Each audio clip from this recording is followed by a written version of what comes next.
Bonsoir à tous, bienvenue à Catch Club. Aujourd'hui, on parle de la review de Night of Champions qui s'est passé ce week-end. Et les gars, c'était vraiment incroyable ce qui s'est passé. Salut, ouais. Excuse-moi. Ouais, dis-moi tout. Qu'est-ce que tu fais? Je voulais parler de catch et vu que c'était allumé, donc je me suis permis de... Mais c'est très joli tout ce qui se passe ici, mais c'est ma chaîne en fait. Ok, et bah super. Enchanté, Ali de Catch Club. Soge de Otabunka. Je parle de manga, mais j'aime bien le catch aussi, donc... Tu veux? Est-ce qu'on pourrait avoir ton avis peut-être sur le main event, tant que tu es là? Bien sûr. Alors, hier soir, donc, Roman Reigns sur le Sikoa contre les Usos. C'est incroyable ce qui s'est passé. Je demande son avis parce que j'étais avec eux hier soir pour mater, et j'ai jamais vu un type sauter dans tellement d'endroits à la fois. Non mais, alors moi j'ai commencé le catch il y a 1 an. Et donc moi je suis encore un peu dans l'effervescence du truc. Et ce qui s'est passé pour moi c'est incroyable. Je pense même que c'est l'un des moments les plus fous que j'ai vu depuis que j'ai commencé le catch. Celui qui m'a fait le plus péter un câble, c'était le coup de chaise de Sami Zayn. Mais là pour moi c'est encore pire. Là on parle des deux frères. Pour moi jamais de la vie on allait trahir Roman Reigns comme ça. Et c'était ce week-end. Jimmy a mis le kick. Oh non, c'était trop pour moi. Donc, juste ce moment-là m'a fait péter un câble. Donc, les gars, bien entendu, Soge, Otabunga. Pour info, j'étais avec eux tout ce week-end et je vais vous préparer des vidéos sur TikTok avec Soge, les mecs de la 3ème corde et Taka également. Donc, on se retrouve dans la semaine avec toute la team. Merci Soge encore une fois. Merci à toi. Donc, comme vous l'avez compris, je ne suis pas chez moi, je suis actuellement au studio de Soge, Taka, toute la team Projet Réunion. Il y a la 3ème corde, Otabunga ici. J'ai passé un super week-end et vous pourrez justement retrouver Soge, Taka et tous les autres dans les petites vidéos TikTok que je vais commencer à sortir à partir de la semaine prochaine. Je leur ai posé des questions sur le catch, mais également sur les mangas, les animés et même le football, la NBA, les fast-food et plein d'autres choses. Donc j'espère que ça va vous intéresser sur TikTok, @le Catch Club. Mais d'abord, on est parti pour la review de Night of Champions. Et quel pay-per-view on a eu hier soir avec un nouveau WWE World Heavyweight Champion. On avait 3 main events hier soir. Donc Rollins contre AJ Styles, Cody Rhodes contre Brock Lesnar. Et à la fin du show, Roman Reigns et Solo Sikoa qui tentaient de devenir les champions par équipe unifiée face à Kevin Owens et Sami Zayn. Et la grande question qu'on se posait tous hier soir, c'est est-ce que les Usos seront présents? Est-ce que les Usos vont intervenir d'une manière ou d'une autre? Mais d'abord, j'aimerais rapidement revenir sur ce qu'on a eu vendredi soir à SmackDown, car à un moment, en coulisses, on retrouve Roman Reigns dans son vestiaire avec les Usos, avec Solo Sikoa et Paul Heyman. Et là, on peut voir que les Usos sont saoulés par Roman Reigns, mais surtout Jimmy Uso. Il en a marre en fait du traitement que les Usos reçoivent de la part de Roman Reigns, ce qui fait qu'à un moment, Jimmy Uso se lève et il veut partir.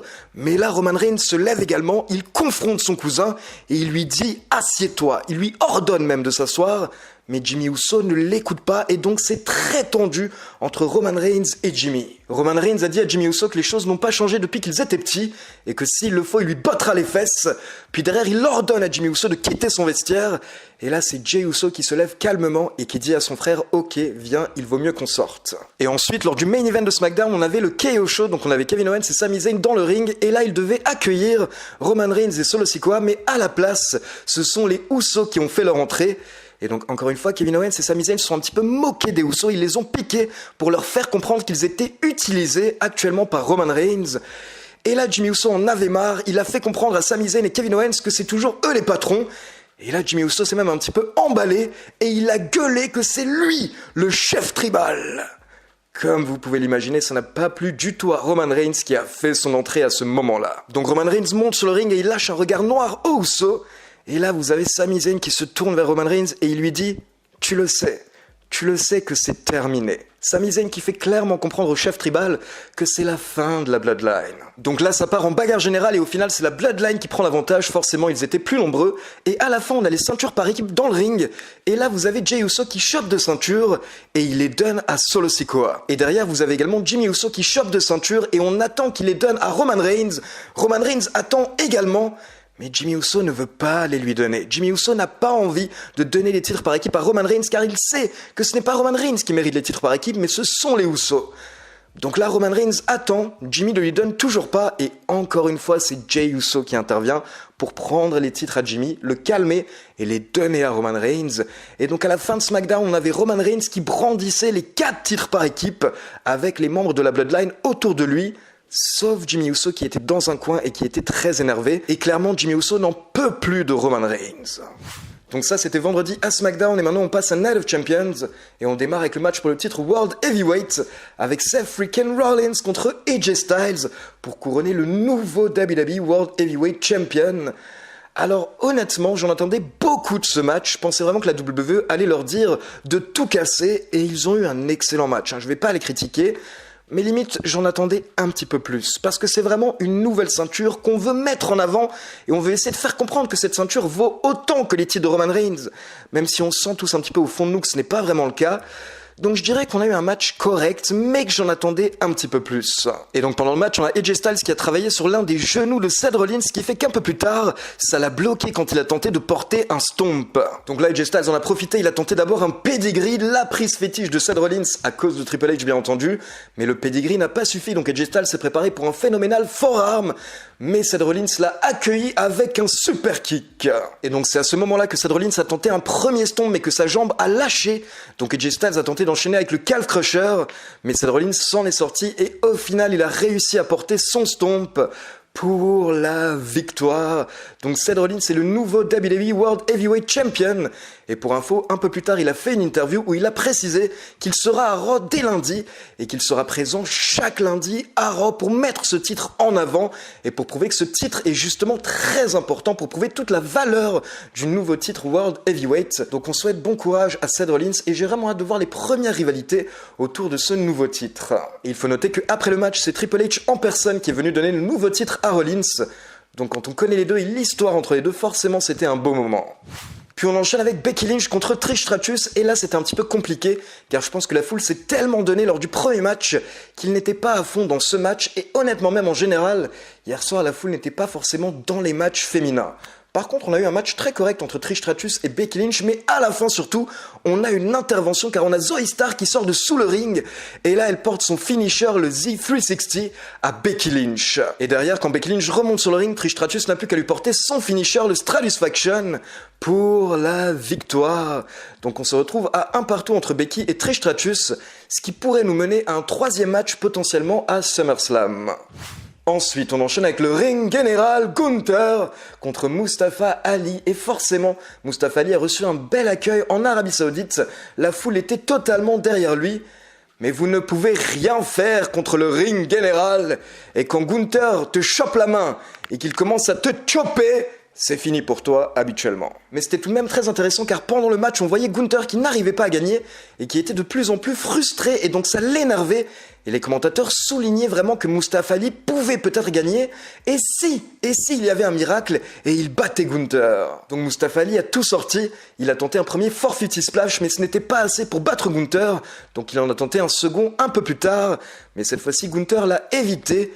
Et il a enchaîné avec un powerbomb pour la victoire. Donc le ring général conserve le titre intercontinental. Et l'une des grandes questions maintenant, c'est qui pourra battre Gunther, un petit peu comme Roman Reigns, car il commence vraiment à avoir l'air invincible. Puis on enchaîne avec la championne d'Europe, Bianca Belair, qui défendait son titre hier soir face à Asuka. Et je sais que beaucoup de personnes voulaient du changement potentiellement par rapport à ce titre. Donc j'imagine que vous êtes contents car pour info, à la fin du match, on a Asuka qui crache son mist dans sa propre main. En fait, elle essaie de mettre du mist tout autour de sa main. Et là, quand Bianca Belair la chope en position de KOD, eh bien Asuka aveugle Bianca Belair avec le mist. Elle lui en met partout dans le visage. Et derrière, Asuka enchaîne avec 2 énormes kicks à la tête de Bianca Belair directement pour la victoire.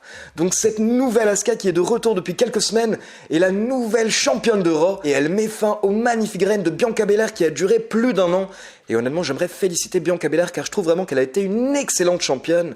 Je sais que certaines personnes étaient un petit peu saoulées par son règne, mais perso, je trouve qu'elle a été vraiment excellente et que limite, si son règne est devenu un petit peu saoulant au bout d'un moment, c'est parce qu'en fait, elle n'avait pas de bonnes adversaires.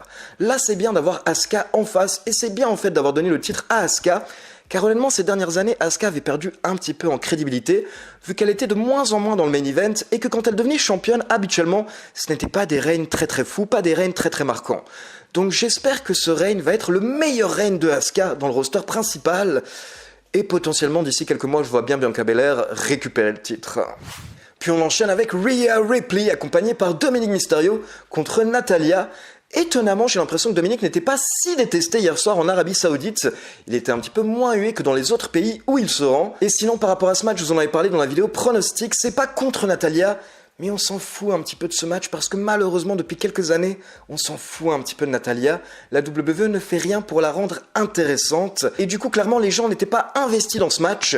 Et la WWE, je pense, l'a senti. Donc ils se sont dit que ça ne servait à rien de faire un match trop long. Donc on a eu totalement l'inverse. On a eu un squash match. Et on a Rhea Ripley qui a battu Natalya avec le Riptide en environ 1 minute 10. Et j'imagine que peut-être que les fans de Natalya ne seront pas contents. Mais honnêtement, à ce niveau de sa carrière, c'est la meilleure décision pour Natalya. Elle est là pour mettre en avant les catcheuses actuelles. Et c'est très bien d'avoir mis en avant Rhea Ripley pour la montrer encore plus badass. Hier soir à Night of Champions, une victoire en 1 minute, forcément ça donne énormément de crédibilité à la championne. Puis on enchaîne avec le second main event de la soirée, Cody Rhodes contre Brock Lesnar. Et je rappelle que le bras de Cody Rhodes est cassé. Donc je précise à tout le monde que ce n'est pas une vraie blessure, ça fait partie des storylines. Mais du coup hier soir pendant le match, Cody Rhodes avait une protection à son bras. Et les commentateurs nous ont dit que c'était une protection en titanium. Donc les deux catcheurs montent sur le ring et au départ, Cody Rhodes évite un petit peu Brock Lesnar. Puis Cody Rhodes réussit à prendre l'avantage jusqu'au moment où Brock Lesnar le chope par la main et l'emmène à Suplex City. Donc Brock Lesnar enchaîne quelques suplexes, mais Cody Rhodes reprend l'avantage, notamment avec un dive vers l'extérieur du ring sur Lesnar. Puis les deux superstars remontent dans le ring, et là Cody Rhodes utilise justement sa protection en titanium pour frapper Lesnar directement à la tête. Et là attention, Cody Rhodes est lancé, donc ça part en disaster kick, Cody Cutter, puis il place un premier Crossroads, puis un deuxième Crossroads, mais à chaque fois qu'il porte la prise, derrière il met du temps à se relever et il galère parce qu'il a très mal au bras. Et donc après le deuxième Crossroads, il galère encore plus, mais il se relève tout de même et il veut en porter un troisième. Mais cette fois-ci, Brock Lesnar le contre, et Brock Lesnar réussit à porter sa Kimura Lock pendant très longtemps, jusqu'à ce que Cody réussisse à choper les cordes. Donc les deux catcheurs se relèvent et Brock Lesnar veut enchaîner avec un F5, mais là Cody réussit à placer son troisième Crossroads, et les deux catcheurs se retrouvent KO dans le ring. Mais à la fin du match, Brock Lesnar reprend ses esprits, et là il place un autre F5, puis il remet Cody Rhodes dans la Kimura Lock, et cette fois-ci Cody Rhodes ne peut pas s'en sortir, il essaye, il se tord de douleur, il tente de choper les cordes, mais à la fin il n'en peut plus, sauf que Cody Rhodes est un super héros, je le rappelle. Cody Rhodes est un méga babyface, et donc bien entendu Cody Rhodes ne peut pas abandonner, ce qui fait qu'à la fin Cody Rhodes refuse d'abandonner, et donc il perd connaissance, il tombe dans les pommes, et l'arbitre est obligé d'arrêter le match. Donc Brock Lesnar remporte le match par arrêt de l'arbitre. Et clairement après le match, Michael Cole met en avant Cody Rhodes en disant qu'il s'est battu avec un bras cassé, qu'il a tout donné et qu'à la fin il a refusé d'abandonner. Donc Michael Cole nous dit que c'était l'une des plus grandes performances de tous les temps. Et maintenant, tout comme pour Trish et Becky Lynch, vu qu'on est à un partout entre Cody Rhodes et Brock Lesnar, j'imagine qu'on aura la belle prochainement, soit à Money in the Bank le 1er juillet, soit derrière à SummerSlam. Puis on enchaîne avec le troisième main event, le dernier match de la soirée, Roman Reigns et Solo Sikoa contre Kevin Owens et Sami Zayn.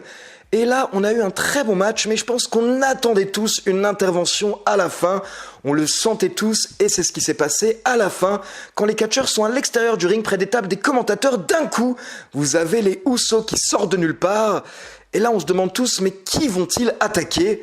Et les Usos étaient présents pour attaquer Kevin Owens et Sami Zayn, donc pour aider Roman Reigns et Solo Sikoa. Et donc là, vous avez les Usos qui ramènent Sami Zayn dans le ring, ils lui mettent chacun un super kick, puis ils se préparent pour un double super kick.